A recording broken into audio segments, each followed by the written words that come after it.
You are listening to the Pencil and Paper Podcast Network.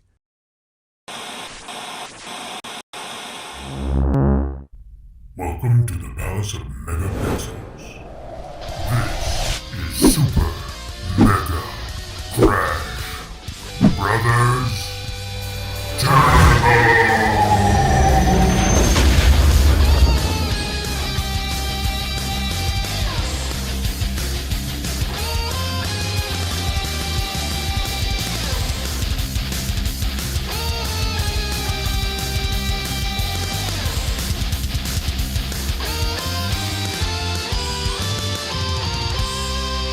Hello and welcome to Super Mega Crash Brothers Turbo. I'm your host, Stephen White. With me, as always, is my co-host, Lacey Finley. Oh, happy Monday!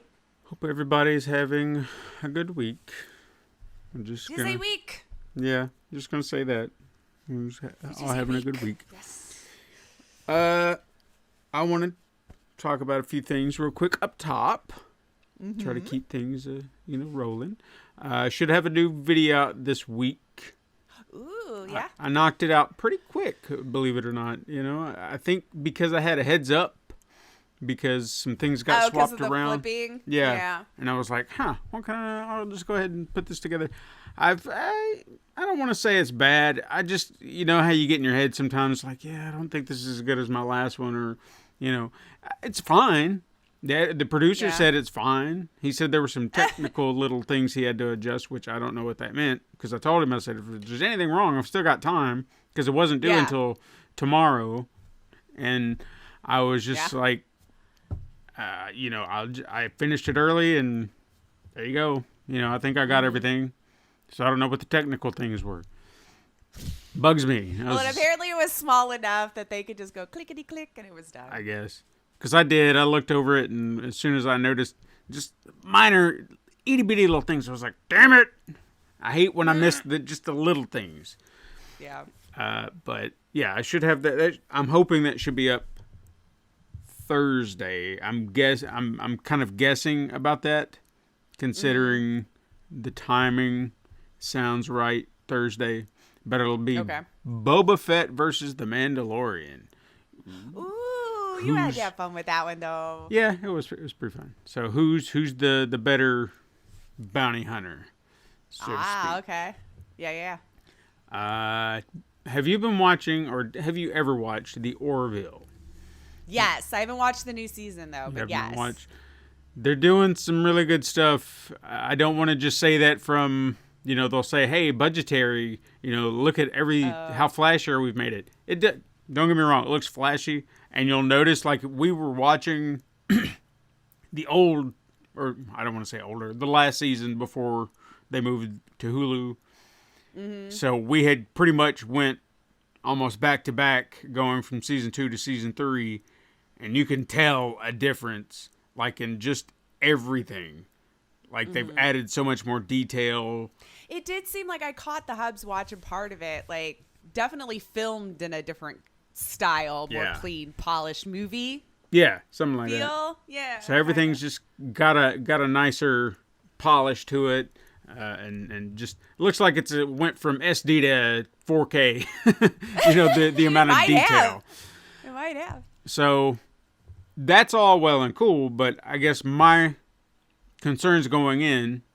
I mean, I had a feeling it was still going to be good, but I was like, I wonder what they're going to tackle, because they kind of do this thing similar in vein to Star Trek, since it's loosely based on the concept of Star Trek, where they tell those very personal stories, but they put like things kind of like what Planet of the Apes did, the original, where you parallel the world that's happening right now, but you tell it from this ape versus man story, but yet all the parallels are there. And that's what they do here. So a planet could be I think they did in season 1, where there's a planet of all male aliens and all the males mate, but yet females are forbidden, and a lot of the things that go on to that. And then you look at the parallels and you're like, wow.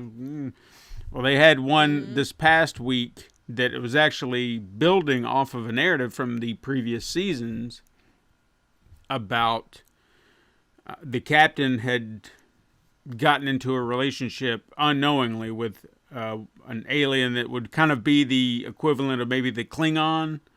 Okay. Where they feel like they're the end-all, be-all race of all time, and, you know, they've been trying to bridge that gap because they were like, if we could just have peace, you know, our forces could unite and it'd be great. But then you've got this one dissenter, which is the woman that the captain of the Orville had been involved with unknowingly. And now she's trying to rise power with her race and be like, you know, they have an election and how all that goes down. And you're just like, oh, wow, this is hitting really close to home.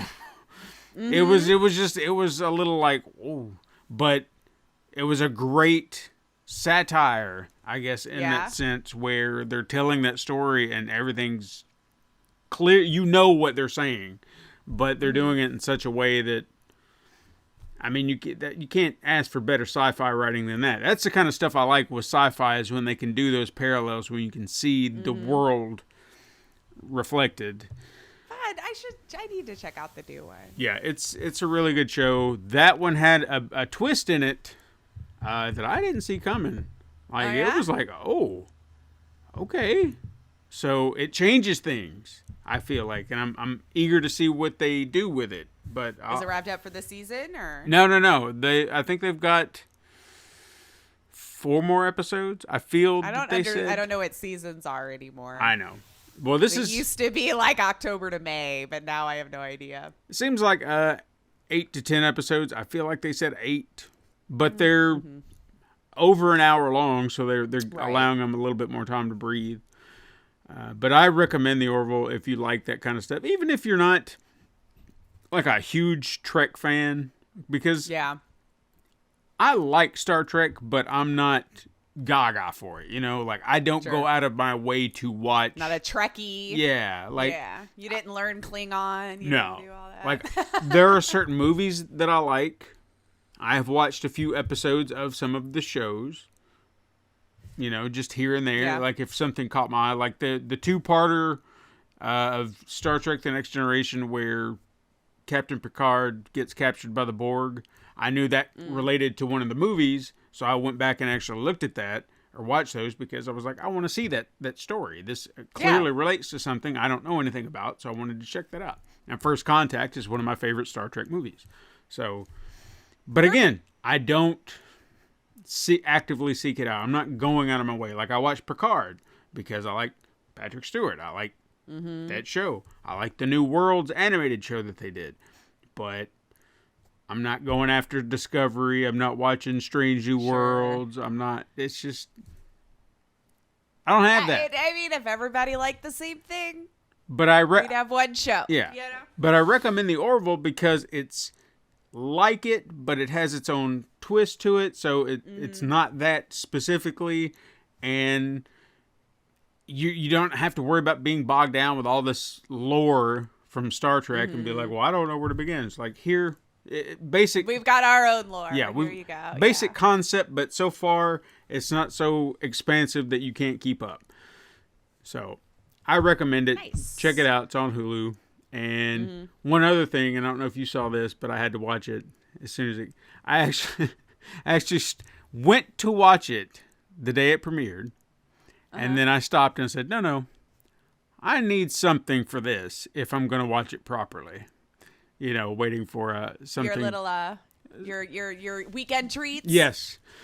Beavis and Butt-Head Do the Universe. Oh my God. I heard a commercial for it. I think yesterday for the first time we were in the car and I'm like, wait, what? Yeah. They made a, oh no. You have to watch it. Do I? Okay. Well, if you enjoyed them. I was going to say, growing up, I used to watch them simply because my mom didn't want me to, so I thought I was being a rebel. But let's be real, it wasn't good. Well, no, I feel like they get fairly maligned. It's looked at one way, but here's what Mike Judge was doing. Mike Judge is a very great creator. We've seen his work, Silicon Valley, King of the Hill, Office Space. I mean, come on, these are classics. Yeah. We got to start somewhere. Yeah, but his work here is trying to point out, teenagers. That's all. That's what it's about. The ridiculousness of teenagers in that time period. Does it translate today, though? Well, that's the beauty of it. This is what they do. So at the beginning of the movie is picking up maybe like 2 years after the feature film. So they're still in high school, and it's the 90s, and they get set up into this ridiculous set of events. They get them sent into outer space because they go to space camp. There's a whole thing that got them to space camp. And when they get to outer space, what do you think they do? They fuck everything up. Sure. And then at some point, they get them led to a black hole, which they get sucked into. Now, the black hole takes them to present day. So it's still them. I want back. Yeah, it's I want to go back. still them from the 90s, but in our time. So they are now having to get acclimated to what the world is today. And cell phones, for example. That's the biggest. That's one of the bigger plot points. Well, yeah, that's huge. Yeah. Because they don't understand. This guy asked them to take a picture, and they think it's just a little TV. And it's like, whoa, okay. And then they get another phone at some point. Or no, I think they actually kept that guy's phone. Oh, okay. And they go to get food. And they're like, we don't have money. And he's like, that's cool. The guy behind the counter said, that's cool. You can just pay with your phone. And they're like, what? Pay with the phone? And then, of course, that just leads them on a spending spree because they've got God, this poor person's phone who's stolen. Free money. So it's about them trying to understand today. But the biggest surprise to me, and I don't want to go too much on it because I want people to watch it, is Beavis had a very interesting story arc. Like, I felt like he grew as a person in this. Really? Because you see this part of him when the phone starts talking to him, Siri. Oh, yeah. And her name is similar to this other woman. By the way, in true Beavis and Butt-Head fashion, the reason they're on this journey, what gets them to space camp, what gets them to the future, they're trying to get laid. Oh, well, that tracks. They think all this is about scoring with this chick. And so that's why they're continuing. And that's pretty good. So the woman's name, I think, was Serena. So when Siri says, hi, I'm Siri, and starts talking to Beavis, he thinks that's her just through the phone. So he thinks he's talking to her on the phone. So he starts having these conversations with Siri. And just like, Butthead doesn't ever listen to me. And it's like, you actually act like you're listening to me. It makes me feel good. He's just like having this moment with the phone. With the phone. You're just like, oh, man, it's sad, because he just wants to be heard. He wants to know that he matters. Just need someone to listen to me, man. Yeah. And what's even funnier about it, and I won't say too much about this, but it was just, you kind of learn a little something about his mother as well. Like, they do this joke where you don't get to hear what's being said, but something is mentioned about the house that they, pretty much grew up in. And when they go back there, obviously, time has passed, so it's being sold. But someone's talking about the owner, and it being Beavis' mom, and how it sounded like they were going to say, she loved her boy so much, and, she was so devastated when he disappeared, and just all this, but you never hear it. And it's just like, aw. I feel that adds to his character growth, because this is why he has this soft heart, why he's such a good person. Yeah. He's an idiot for sure, but I feel like he's an idiot by association because he's always listening to somebody else and doesn't think for himself. Wow. So, you could be a very sweet person and not very smart. Yeah. And he tries.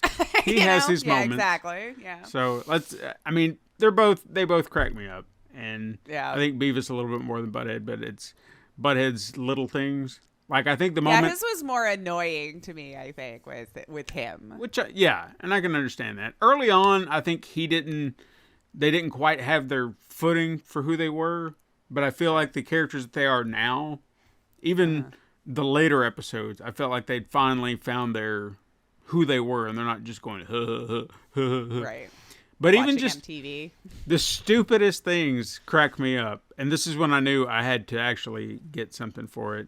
Is just Butthead walking beside a sign outside the Space Center and goes, Johnson.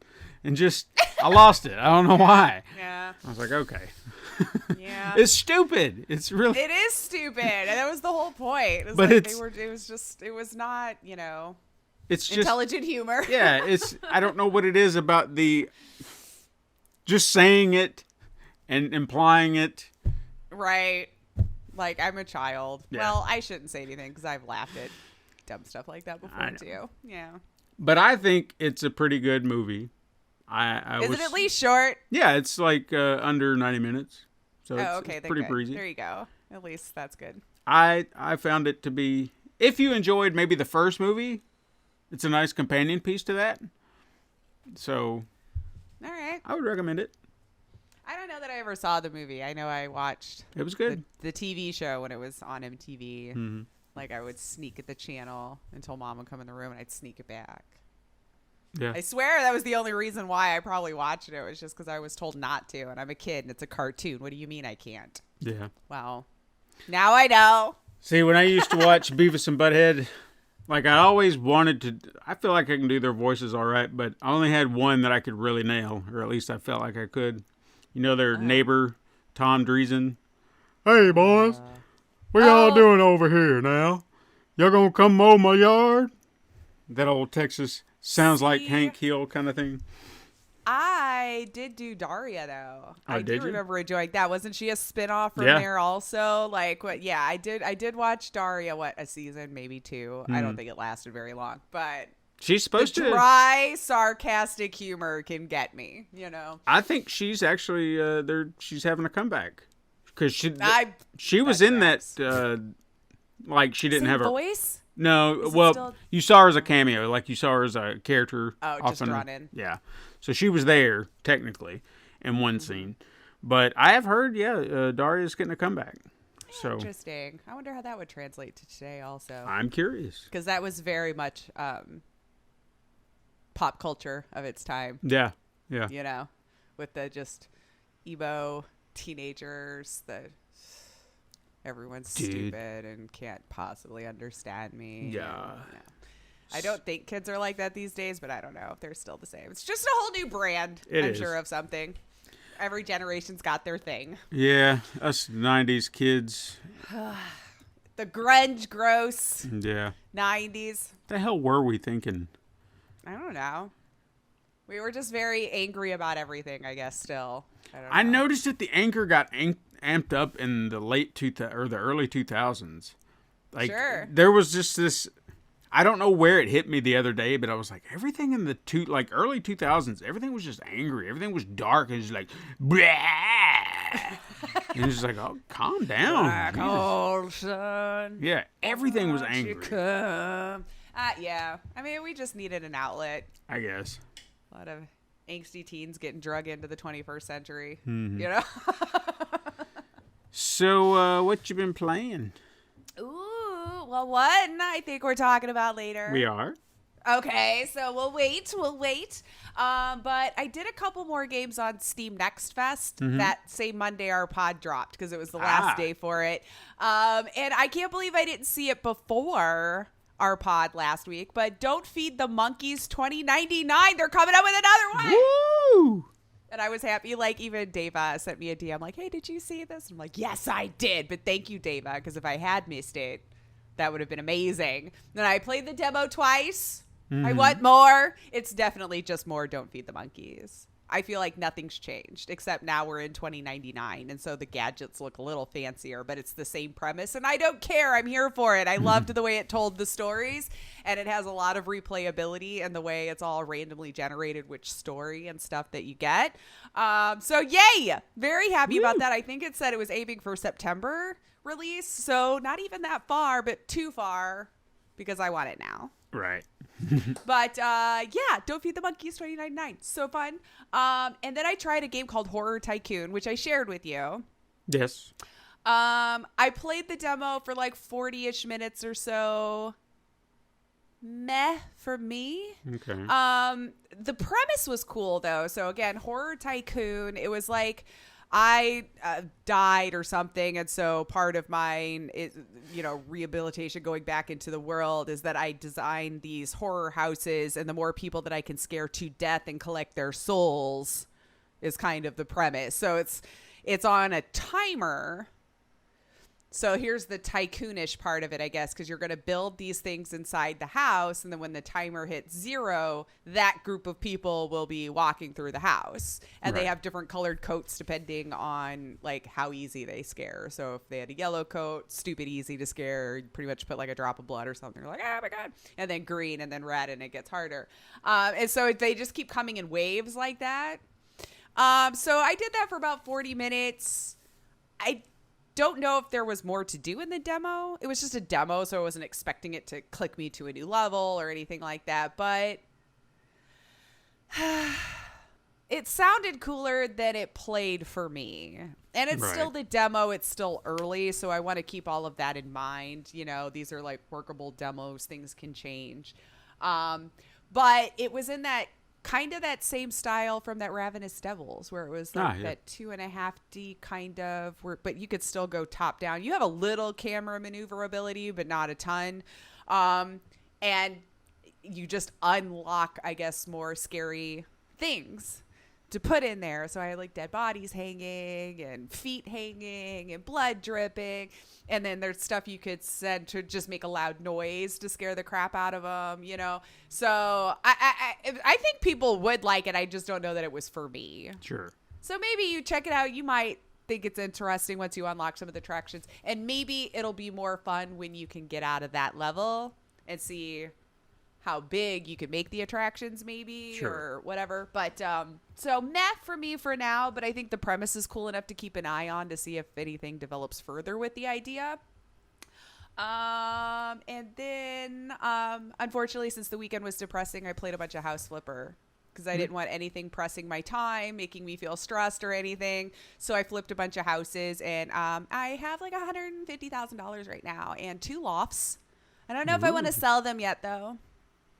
Well, I don't know. I have a couple of people putting in bids, but I'm like, I don't know. I might want to keep this one. I don't know. We'll see. Yeah. So. Fair enough. Yeah. And then what about you? I think that pretty much filled my weekend. Outside of what we're going to be talking about later, Lego Star Wars. Just. Oh yeah. Still doing. Getting through. Yeah, just doing cleaning house. Mm-hmm. Like, I don't really know what more I can say. I think. There was, I have come across, yeah, I think I could. It's going to take some time. I'm getting there. It's just, I think I'm nearing the end of all the blocks that I can really kind of get in all the areas, because there are certain things locked behind. I've got to progress in the story. I've got to play the other episodes to unlock that stuff, and I've just been trying to narrow everything that I've got to collect. So go ahead and collect what I can now, make the a little bit shorter, and then when I can collect more after episode 7, go collect that, then finish 8, then finish 9. Just trying to make it quicker, because I know once I hit the end of 9, I'm going to be like, okay, I'm done. I don't want to go back. I'm done. We're done here, yeah. But, I did my time. Yeah, I'll get there eventually, maybe during the summer. Maybe I'll actually have time. Yeah, you will. So we'll see about that. Yeah. But yeah, that's all I got. Yeah. You got news? I do have a few pieces of news here that caught my eye. First off, Steam summer sale is going on, so rip wallets all around. But definitely check it out, because I love when they do these things. Go check out your wish list. Sometimes I get shocked that a $40 game I had on my wish list is now $10 or something. So some of them really slash them big, but you guys have probably already know that. We're talking to veteran siblings here. They're probably already on that Steam summer sale and wondering why they bought the 12 games they're never going to play, like we all do. But the first little bit of news, Ubisoft's CEO, Yves Guillemot. Am I getting closer? Yves Guillemot. Thank you. That guy. I listen, I emulate, distance happens, and then I can't remember what someone said to say it. So, I'm sure I've botched it in the past, so don't feel bad. yeah, that guy. I can see. Anyway, so voluntarily, and I'm going to say that in a sarcastic tone, taking a $327,000 pay cut for this coming year. Look at him. I know. He apparently just waived his annual variable compensation. I can't talk. Which would have been the bonus on top of his regular salary each year, which fluctuates apparently based on the financial performance of the company. So the pay cut was not announced by Ubisoft, but it was kind of tucked away in fine print of a recent company filing, you know, since all of us will do some digging there. Sure. However, it was a bad year apparently for Ubisoft all around in general. Saw its profit fall about 14% from the year prior. So while it was voluntary, I don't know that he would have seen as much as he would have in the past regardless. But anyway, so it's also tied to the other probably issues coming out of Ubisoft that hasn't completely been addressed yet. That still seems to keep coming around and rearing its ugly head.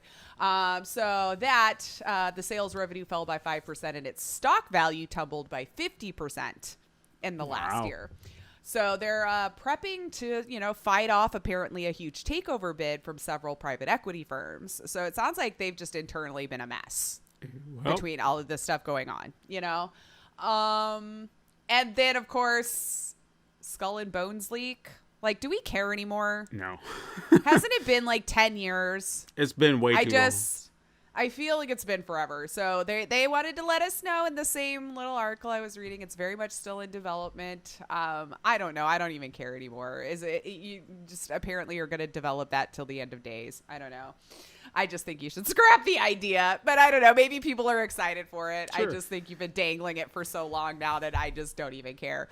But it looks like they are gearing up to make huge announcements for it. So I guess in the next week or two, we will actually see. So if that was something you were excited for, maybe now you'll finally get to hear anything about it. But I kind of think, yeah, all the stuff that they've never addressed, now that I know they're having this big takeover, weren't they the ones trying to go all in with NFTs for a minute too? Yeah, I think so. Yeah, I know there was a few. EA was Square Enix too, really bad about it. They Yeah, had Quartz, I think. Anyway, well, in the blockchain, whatever. Sure. I don't know. All of that probably didn't do well. I know their last Assassin's Creed did okay, but still in comparison to ones before, I don't. You might just need new stuff. Yeah, it might help. You know, intrigue new people to want to come over and now I can't speak for all of them because I've not bothered to play every Assassin's Creed, right? Right. Can anyone tell me in the newest ones, did the formula at least change at all? Because it seems like when I'm watching Let's Plays, it's the same damn game, just in a different background. I mean, that's what it is. Okay. They've added some new mechanics to fight, and maybe a few other little mechanical changes, but that's it. It's still the same game. It still plays the same way. It just got larger. Well, and I mean, if people like that, so be it. I literally just got done saying how Do Not Feed the Monkeys, the next one, is exactly the same game with new stories, and I'm here for it. So if that's your thing, then by all means. I'm just wondering if that might be hampering new people from wanting to or I don't know. No, I I get feel it. like even long-time fans might eventually want something new to spice it up, or Yeah. and especially if you want games to last 20,000 years these days, you got to give us something new. Sure. I mean, that's true. The older I get, the less I need my game to be. But there you go. But we wanted to make sure in the fine print that we knew that Ives dude from Ubisoft. I'll just say that. Can we all just agree if I say dude from Ubisoft, we know who I'm saying? Anyway, we have a new AAA studio getting formed. Lithos. Oh, boy. Apparently. Two Sony veterans have united to set this up. A new AAA game studio. So their debut game will be Ashfall, which I feel like we've touched on maybe a hint of in the past, but there wasn't like a whole lot to go off of. But wait for it. It's their first true Web 3.0 AAA title for PC, console, and the Hedera network. Yep, blockchain. Oh, okay, good for them. Yeah. We're still trying it out.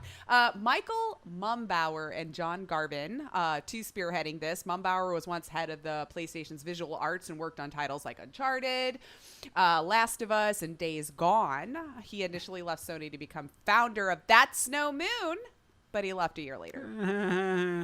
And then Garvin was the creative director of Days Gone and Siphon Filter at Bend Studio. Oddly, he admitted that he was fired from Bend for being a disruptive personality. So at least there's honesty there. That he had a few heated arguments at the studio and that he sucked at being a people person, which is kind of what you need, I guess, when you're heading a large team of people.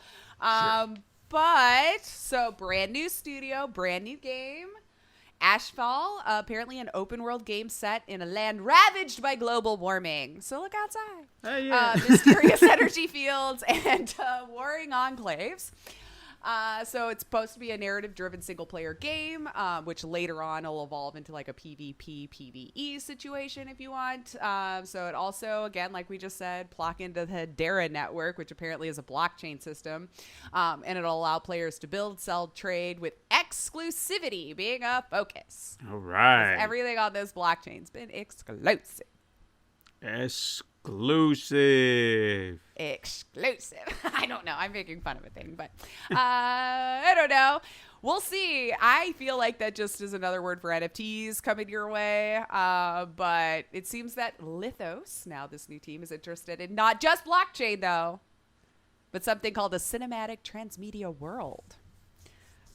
I don't like the They sound want to of make that. more than just video games is what it sounds to me. So like if they're wanting to create just an entertainment company is kind of what it sounds like they're wanting us to believe at the moment. So I guess keep your eye on that space, see what happens if anything good comes of it. I should have looked this up. This just clicked with me. Is he the dude that got all pissed at us for not buying Days Gone unless it was on sale or something? I should have looked that up. I don't know why it just now occurred to me. Because you remember that hullabaloo? Yeah, I do. For a little bit with Days Gone? Yeah. Okay. Where like he blamed all of us for not buying it or something. I can't remember. It was he blamed the players for something. I'm like, wait, what? Yeah. It's all our fault.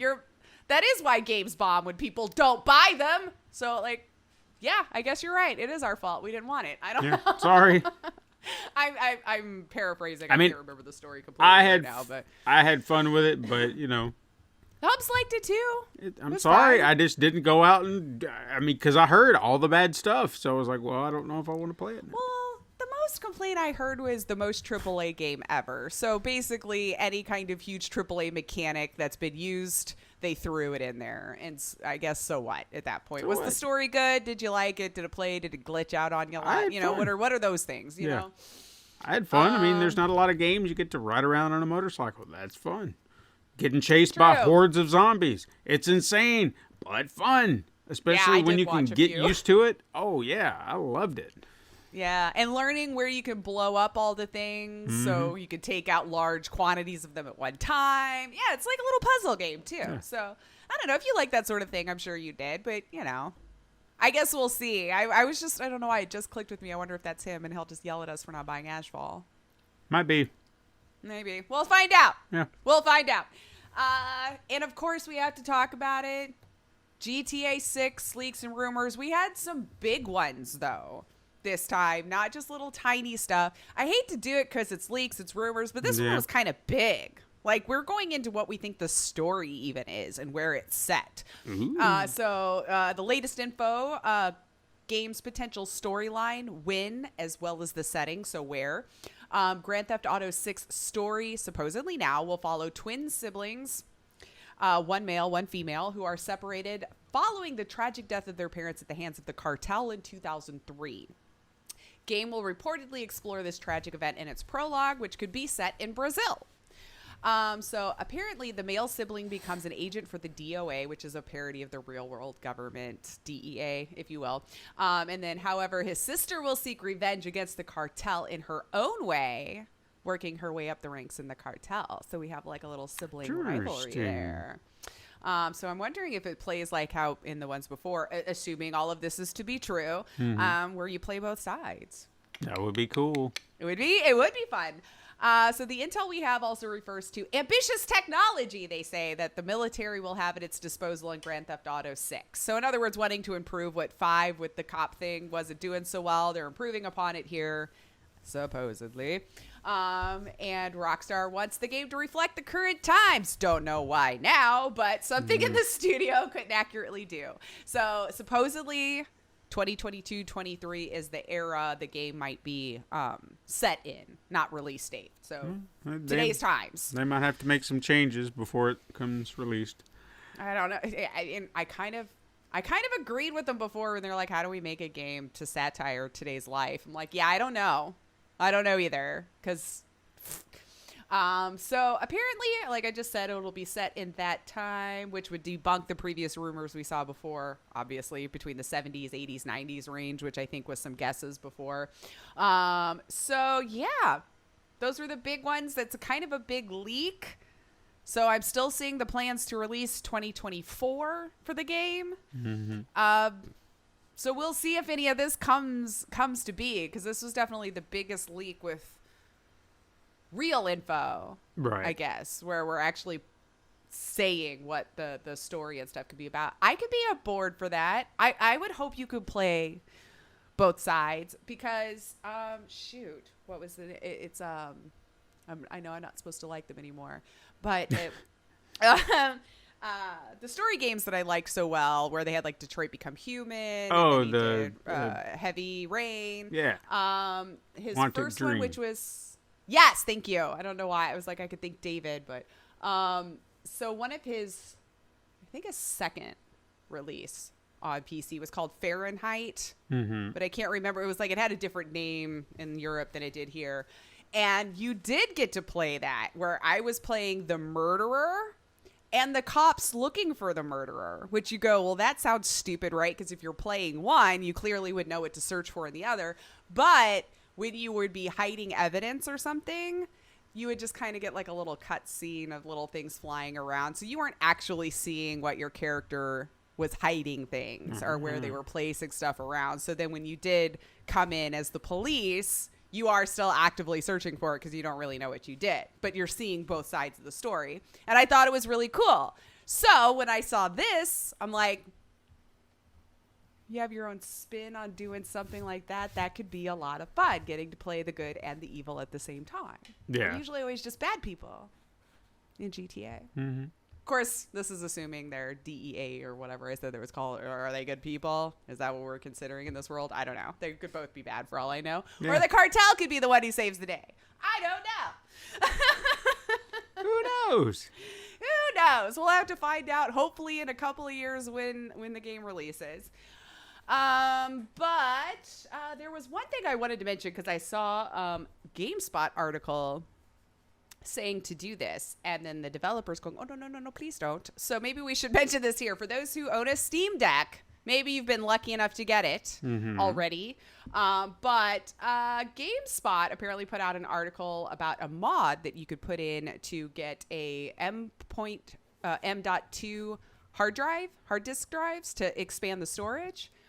Don't do that, according to the developers of this. Okay. They're like, please don't do this. The charger IC gets very hot, and nearby thermal pads should not be moved. In addition, most of the 2242 M.2 drives draw more power and get hotter than what the deck is designed for. So I don't know if any of you have it and read that article and was like, oh, cool. Just don't do it. It sounds like it'll just trash your Steam Deck. You waited too long. You probably spent at least $700 on it. Don't do it. Yeah. Don't do it. Don't do it. Don't do it. So if I can save just one person, don't do it. Don't do it. For sure. I know it's very attractive to want bigger storage spaces, because games these days, Jesus Christ, 70, 80, 100, 120 gigs. We need our space. But you don't want to trash your whole system over it. So just read that stuff carefully. After that, I just got some quick hits that I felt like, because I'll be honest, the day I was editing, I was having a little hard time focusing on wanting to get deep into stuff. Yeah, no, I get it. I'm sure we all know. But PSVR 2 rumored to release in Q1 of 2023. It would make sense, though, because weren't we saying RE4 remake was coming in March-ish next year? So Could be. Maybe about a year. Give or take. Little less. Long I know as they it say Q1. So. Hey, as long as it works and it works well, and people can get a PlayStation 5 to use it, because that's the other problem. Yeah, that's the other problem. Maybe we'll start seeing it, because I have seen GPU prices are starting to kind of level back out now since Bitcoin's been taking a dive. So you might want to keep an eye. You might could finally snag one up for MSRP, because people aren't trying to mine with them as much in the moment. So yay for some small favors, I guess. Sorry for those of you, I guess, that invested, but I just wanted to game on mine. Jesus Christ. Yeah. But speaking of Sony, they also will not be attending Gamescom this year. So we're whittled down to about Bandai Namco, I think, said they were still going. There was like 2 others, but yeah. Sounds like everyone's pulling out to do their own thing. I mean, they've been kind of doing their own state of plays and stuff like that anyway. So I guess maybe we should have seen that coming. I feel like the console studios doing it, that's understandable. The third party studios, the fact that they continue to go, of course. I mean, they've got stuff to showcase. They're not technically beholden to one side or the other. They might have partnerships they do, but yeah, it's kind of sucks too, because I think their first in-person one back since the whole Rona. Yeah. So, well, in August we'll see. So maybe there'll be a state of play if we were all chomping at the bit for more God of War news or something. So it just won't be revealed at Gamescom, I guess. Maybe. I have a feeling we'll hear about a state of play, or didn't they have one PlayStation showcase or something too? Yeah. Something around that time, I feel, maybe. Fall Guys has officially gone free to play. I saw. I heard some servers were having some struggle because there was like a whole massive quantity of people who got on, of course, at one time. So have some patience with them there. But hopefully that'll get fixed ASAP. Yeah. And it looked like across all boards, like all platforms. Yeah. PlayStation, Xbox, PC, free to play. Woo woo! I never did win a round. I don't think I ever played it. Oh, I know I played for a little bit, a couple of times. Twitch might be bringing me an update, which might actually bring me back to Twitch to flip around. I don't know. We'll see if it gets implemented here. So I'm not really sure who gets selected for this, or if it's maybe a browser specific update, but the discoverability for smaller creators may have actually gotten easier if this goes through, because I noticed some people have it on their browser in testing phases right now. Okay. So if this rolls out to everyone. So browsing within a category. Now, this was always my issue. You'd bring up the category, you see all the streams. They did finally add one where you can sort like lowest view to highest view and so forth. But you click into one, you get hit with this pre-roll ad, you sit there forever, and then you might find out it's not even content that you would like for whatever reason, and then you'd move on, making browsing a mess. I literally watch one person that gets my Prime sub a month so I don't have to deal with ads. That's just how bad it has gotten for me. So this one now, you might see a new button in the upper left-hand corner of your browser. So let's say you went to your game, you hit Fall Guys. You're now in the Fall Guys category. Some people have seen that there is a little play button that's in the upper left corner. And it kind of looks like the front page of Twitch where it has that auto roll of a video up top. Mm-hmm. You can click on a stream, hit play, and watch up to a minute of it without pre-roll ads or having to click into the stream. And you can keep doing this throughout which one you want. So I don't have to sit there and keep getting stuck in a pre-roll ad to check you out. I can watch up to 1 minute of your content that's being shown in live in real time and decide if I like and can click in, and then you'll probably get hit with a pre-roll or something. But I think that makes the user experience for browsing what content or who I want to watch a lot better. Yeah. I'm not wasting all this time clicking in, you know? Right. No, yeah. It makes sense. Supposedly, well, not supposedly, I did see this. One of the people working on this over at Twitch did confirm there will not be pre-roll ads on that viewer, because that was one thing I was reading, you know, with the person who did see it was like, nah, I don't know if this will be up for everything. All the ones I clicked into didn't have a pre-roll at the moment. So they did say, yes, you will not get ads in that viewer. So yeah, I checked. I don't have it. I didn't see this available to me. But I have seen some streamers show it off. So maybe certain partners are getting it. I don't know how it's getting selected, who gets it. But if the video I've watched is true, I'm up for this change. Cool. that would make things a lot easier to discover other content creators on there, at least from, the viewer, which is who's watching, right? So I like it. I hope it gets rolled out. I want to see it so I can play with it myself, because I was watching a video someone made that had it and was showing it off.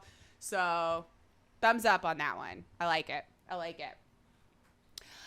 wrote this down, but I don't really know that there's anything more to say about this garbage. So I'll just kind of say it and we'll move on, because I feel like we've said all we can say. Let's see here.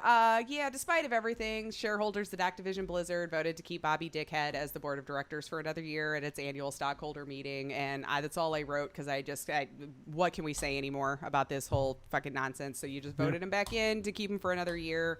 And then I guess we'll see after Microsoft when or if, I guess we're supposed to still say if that goes through, but really, anyway, this game looked fun, so I thought it was worth a mention. Okay.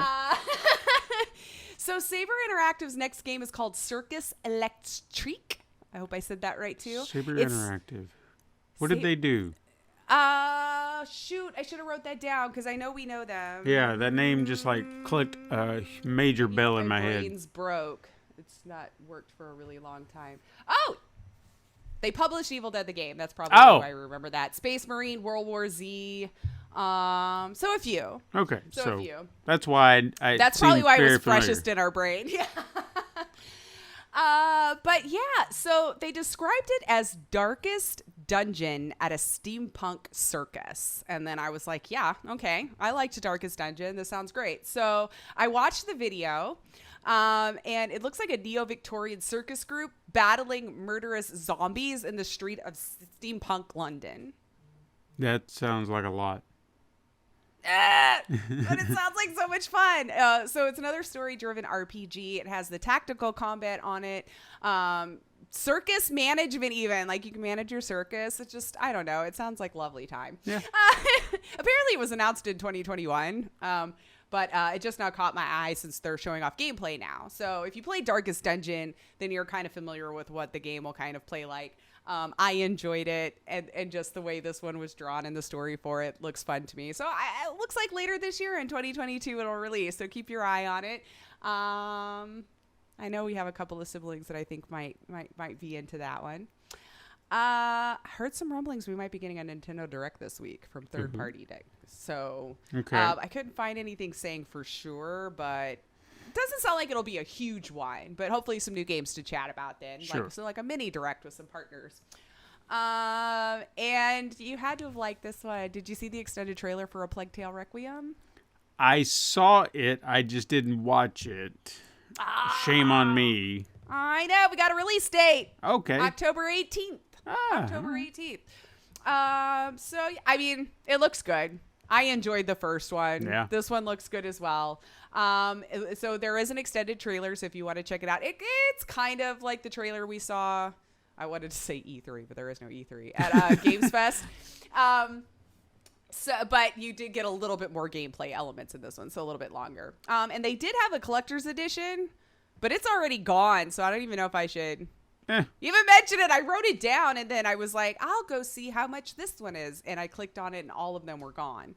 Wow. But you would have been able to get the collector's edition resin statuette of Amicia and Hugo. They had a 45 vinyl with 2 tracks composed by Olivier DeRiviere. Guys, sure. I'm a dumb American. And then 3 lithographs of the game. Metal Hugo feather brooch, kind of like the stuff that Hugo wore on him in the first one. It was like $190, but it doesn't matter now because all I could find was the standard edition still for sale. Because I went to the Focus Entertainment store thinking maybe, but no, they're all sold out for console, for PC. Because at least with the console one, you were getting the physical copy, but the PC one, you were just getting a Steam key, which I guess makes sense in today's time. But yeah, sorry. They were all sold out unless more is coming later. But yeah, I clicked on all of them just to see, and they were all like, nope, sorry about your luck, but we can give you the standard version of the game. And I'm like, I don't need to pre-order that. I have a feeling digital will still be available October 18th. But yeah, outside of that, that was all that caught my eye that I felt like chatting about because I wanted some light stuff today. Yeah, I think and talk about some nonsense. So, yeah, and then that's it. What you got? Well, we're gonna talk. You wanna chat? We're gonna talk about a game that Yes, we we've are. both been playing, or at least I assume we've both been playing. We have both been playing. Yes. I didn't play it as much this week, but I have been. I did play it earlier. I got to play a little bit more than I was expecting, which I was happy to have done. Mm-hmm. But I guess we'll just hop right into it. We're talking about Teenage Mutant Ninja Turtles: Shredder's Revenge. We got to play this arcade-style classic game.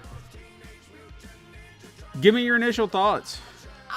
I think it's so well done. It hit all of the beats that you remembered having so much fun with, or I did. Anyway, I can only speak for me. Yeah. That I had as a kid playing the Ninja Turtle games, like all of the best beat 'em up versions, the best levels that you would have fun on, the even the little quips out of their mouths. April. You can play April. I had a lot of fun with it. I was actually surprised at how much fun I had. Yeah. It just really brought back all of the perfect little memories that I remembered. And you're always a little iffy on things like this because through, my childhood lens, everything probably looked and seemed so much more cool. But no, it didn't destroy any of it for me. And congratulations. Devs. Like, I think it was very well done in how they placed it together, and I still died a lot. Well, yeah, but The last level, dear Lord, I kept going. I was like, no, where's my quarters? the worst part for me was the challenges where they say don't get hit, and I'm like, yeah, right. Okay, that's come like on, 30 man. seconds in, yeah, missed. I'm like, well. Like, I do my best to sit there and dodge and attack and dodge and attack and move and just keep at it. And then you make one wrong move and you get punched in the face. And it's like, come on, man.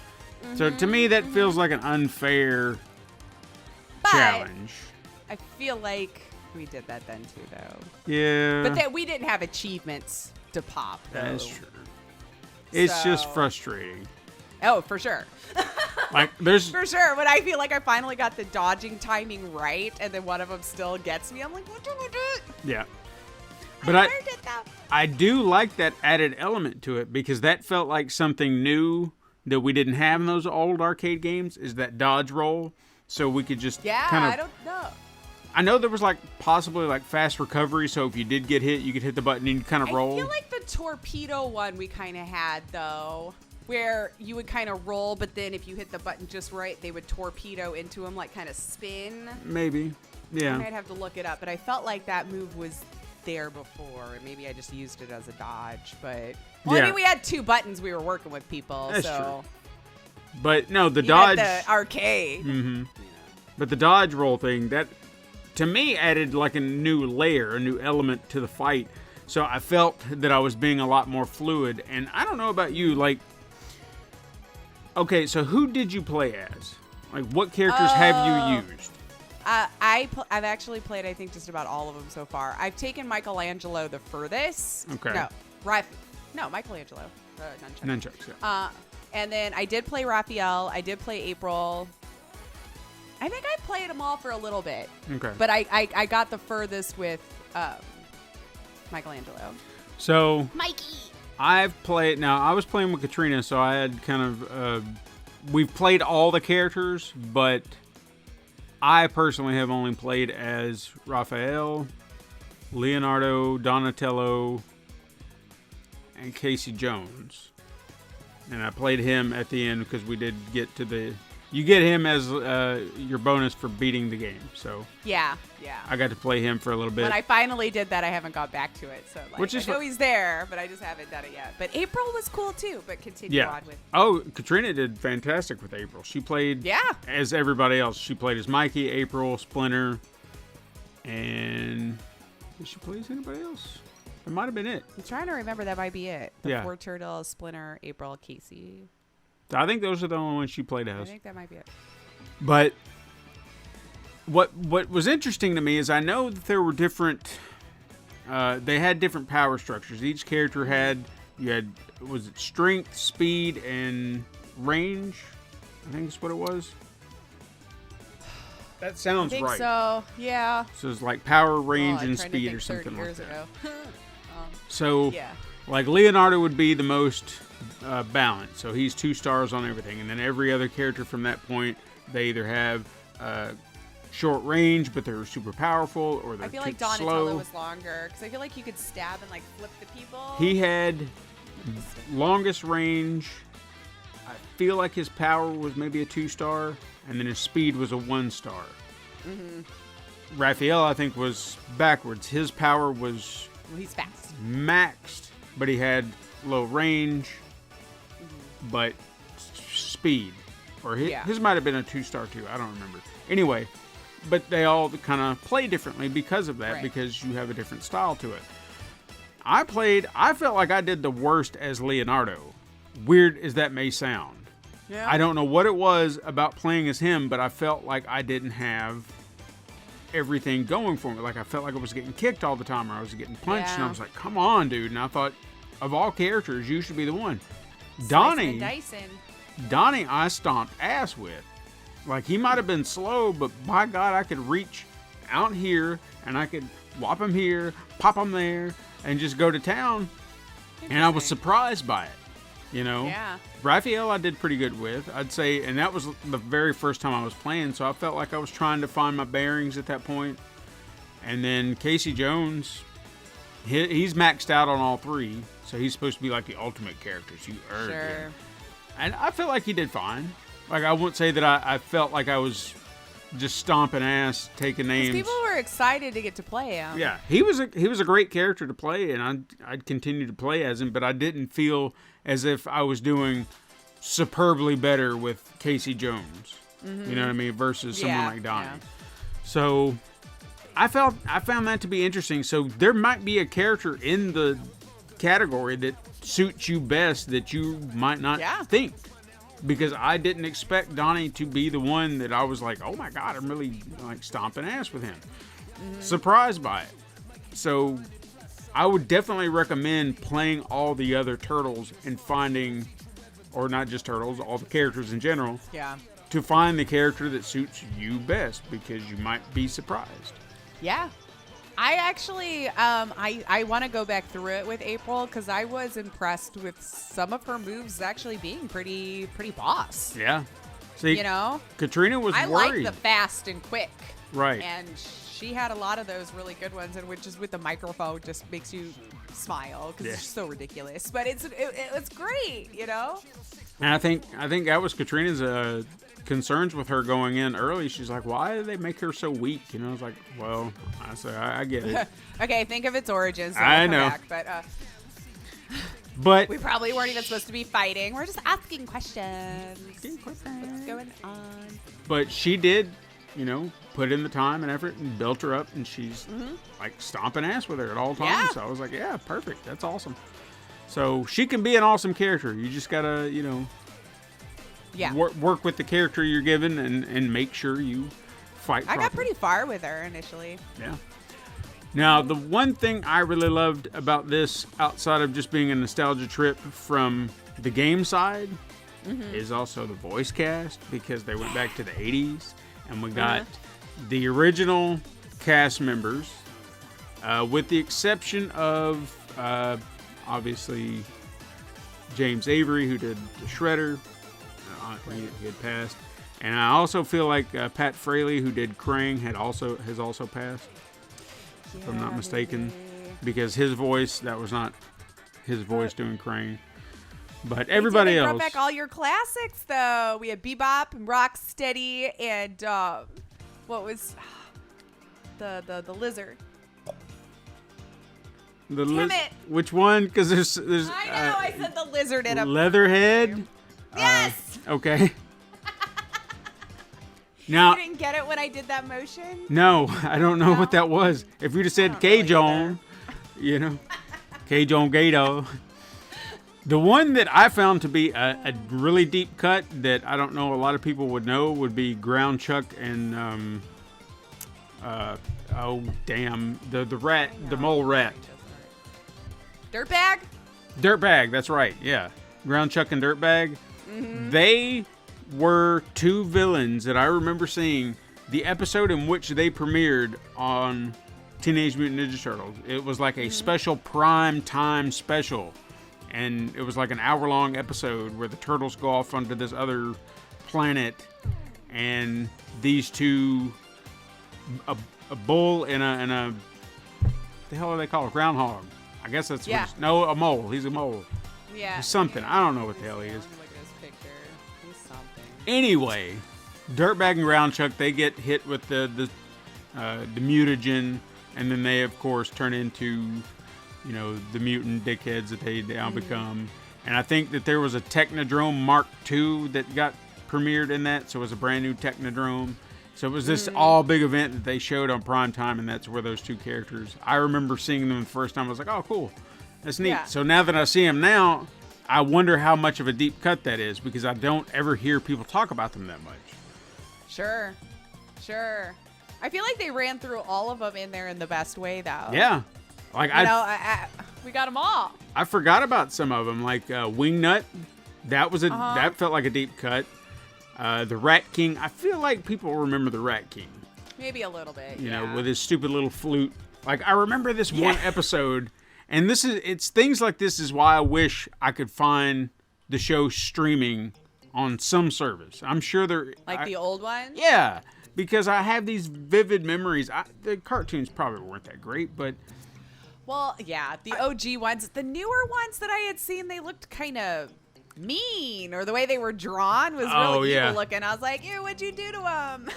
I have heard that the series, the very first series that Nickelodeon produced, it was like a CG, and the characters had this very odd look about them. Like the design of it turned me away initially, but I started hearing a lot of great stuff about the narrative, saying they really took and paid a lot of attention to past works and really tried to build on that. There's character growth, and I kind of want to watch it now. You know, I'm just like, all right, well, I hate that I passed this up, or I shunned it because it didn't look right to me. I did the same thing, though. I was like, this isn't the Turtles, and I moved on with my life. But I have heard a lot of people praise it, saying it's a really solid turtle show, and I was like, all right, I'm gonna have to give this a watch. I think it's on. Be that curmudgeon. Yeah. Back in my day, like it could be good. I think you can find it on either Hulu or Paramount Plus, maybe. I know I've seen it. I just need to. I think we have both of them. Watch it. But no, I want to watch the 80s cartoons again. Just select ones. You know, I don't have like deep connections to all of them. And we kind of got a reprise of that at the beginning of the game. The music was bomb in this too, though. It fits so well. Yeah. There was a lot going for it. It really hits the nostalgia buttons. Baxter Stockman. We didn't say that one. That was the one that I had almost forgotten about for some reason. And I'm like, really, why? Because they don't do that design anymore. He's never a fly. Right. So, yeah, every iteration I've seen of him, there was a cartoon I think they did in the early 2000s, 2003 maybe, on Fox. And that might have been one of the more vicious looking ones. Maybe that was the one I'm thinking of. Yeah. It was very sharp lines and made them look kind of evil and mean. Or it's just something about the design. We're like, this doesn't look like my they had turtles I love. Like their glowing white eyes, and you know, they're just like we're tough turtles. Yeah. And I'm almost positive Baxter Stockman lost his head. Like, they implied certain things, and then he turned himself into a robot or just some cybernetic. I don't know. It's kind of creepy the way it all played out, and I was like, damn, y'all kind of going dark here. But, yeah, we don't really get to see the Fly version that much anymore. No. I think the only boss that I couldn't remember was Tempestra, the one that was like the video game, and then she'd pop out Toka and Razar, which I remember them. Yeah. I didn't either. Yeah, that one was a tough one. There was who was the other one? There was one more that I can't place it, and this is why I wish I could find. I wrote some of them down. That's why I had to, because I know my brain sucks. I think when you get to Dimension X, and you're starting to fight the rock people. There was a villain at the end, because you fight General Trag in the middle, and then at the very end, it's like this chrome dome. It's like this giant robot. I know that robot, and I could not remember from what. I know it's the Turtles, but I can't remember the episode, because I'm almost positive they built it, and it might have been from that same episode I was just talking about. I don't think it is, but just thinking. But they built it, and it had like a weak spot. Like a little plate on its belt or some stupid shit like that. And then Donnie found out about it as they were in this big fight, because it was all made of some indestructible armor or metal, but adamantium of all things. I'm almost positive that's what it was. So they just stole from Marvel. And then Donnie took his bow staff and hit it directly at the spot, and it blew him up from the inside. I know this is an episode.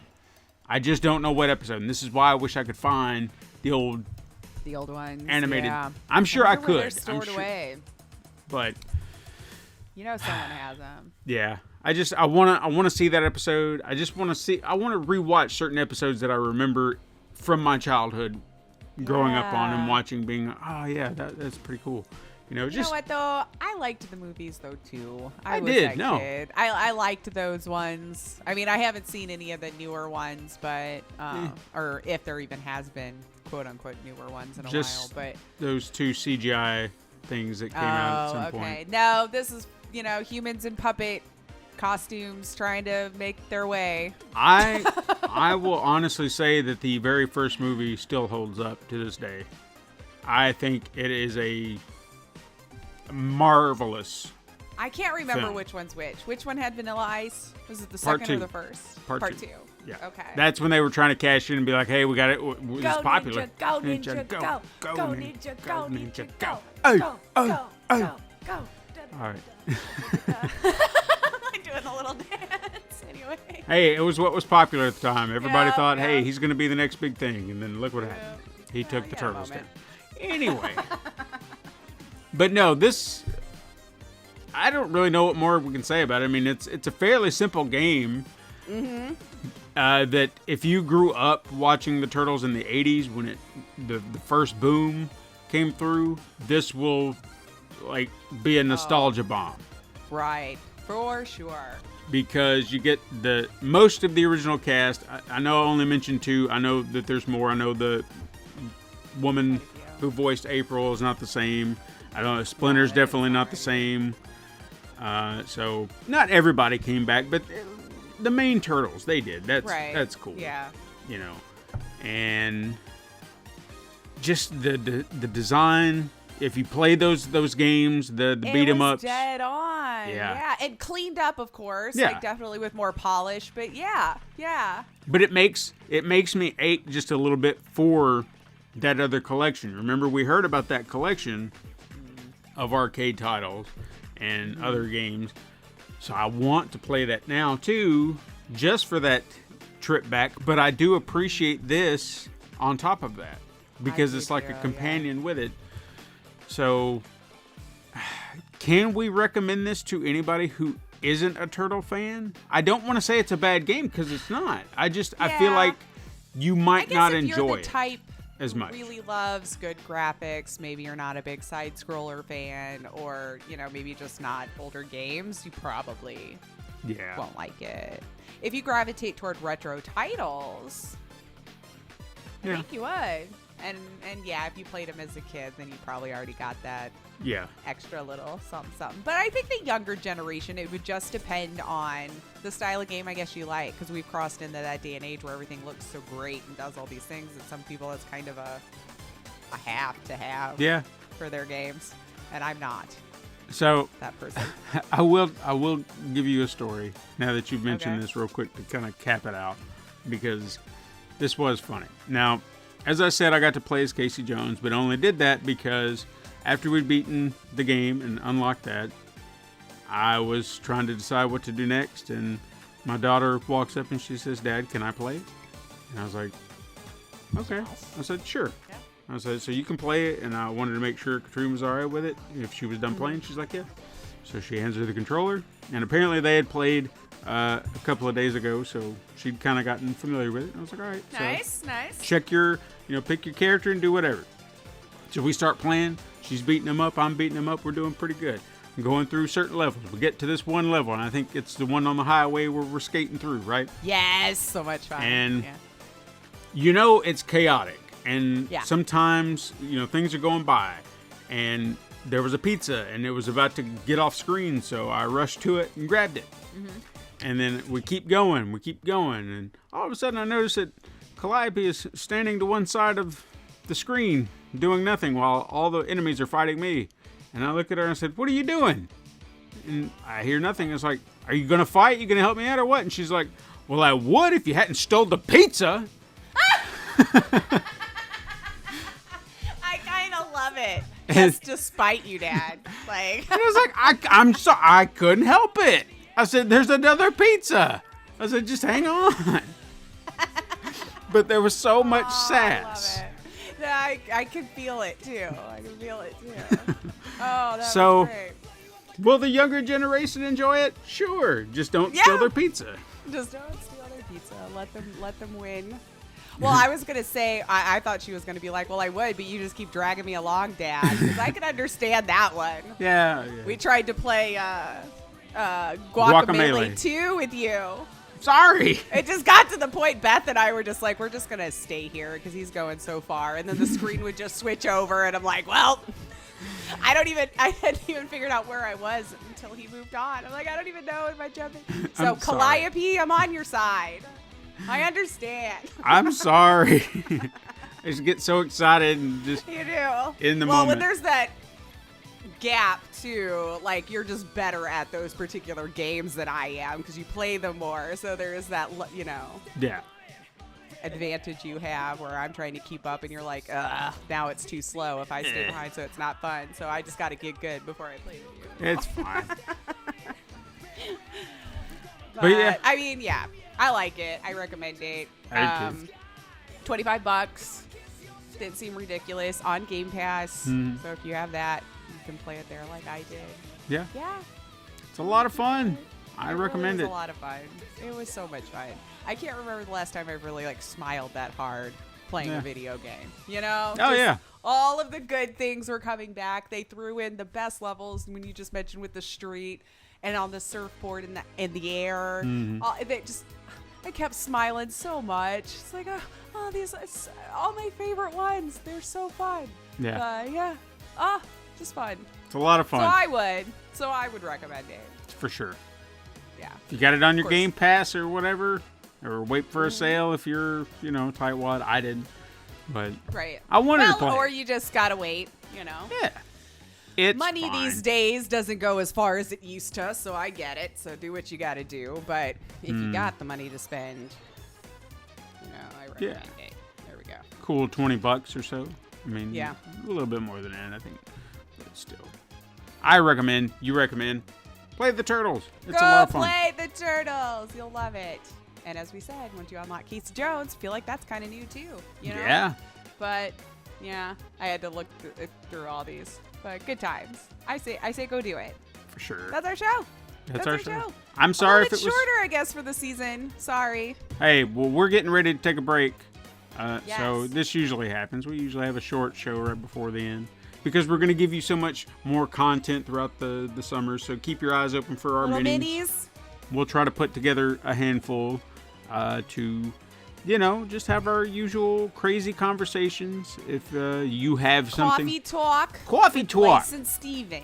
You know what? If you've got something you want to share with us, you want to say to us, do that on the Twitter, and then maybe during the mini pod before next week, I'll give you. We haven't recorded them all yet, so if you want to say something, we'll read it on the show, and then that's a thing we could do for one of the mini pods. But if you don't, then we have nothing to say. So because if you've been around long enough, the minis not necessarily anything to do with games. No, it's just our tomfoolery we want to do that we don't usually get to. Conversations we possibly don't want to bring to this show right now, but conversations we want to have. And exactly. Could be anything, so be prepared. That's all I'm going to say. Yes. But, summer break starts next week. We need our recharge, but yes. we'll try to keep you entertained in the meantime. We'll miss you, siblings. Yes. But have a good summer and be fun and do good things. And be safe. So, yeah, that's our show. That's our season. We'll see you back in a little bit. But, of course, in the meantime, you can hit us up on Twitter, as we just mentioned. Go ahead, throw us some stuff our way at Super Mega Crash, or you can go to Instagram to view the weekly icon art Steven puts time and love into.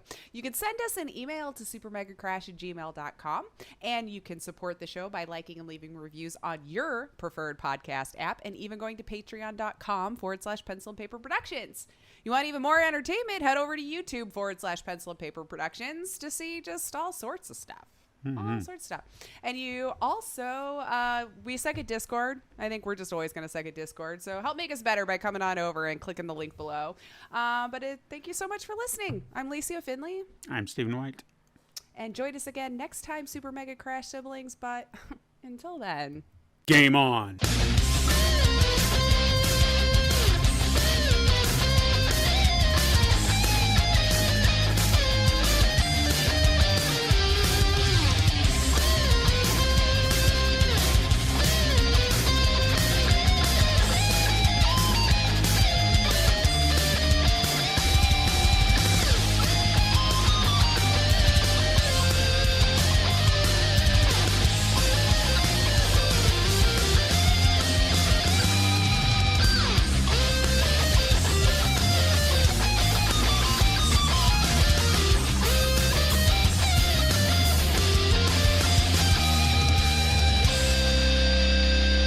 This has been a Pencil and Paper Podcast Network production.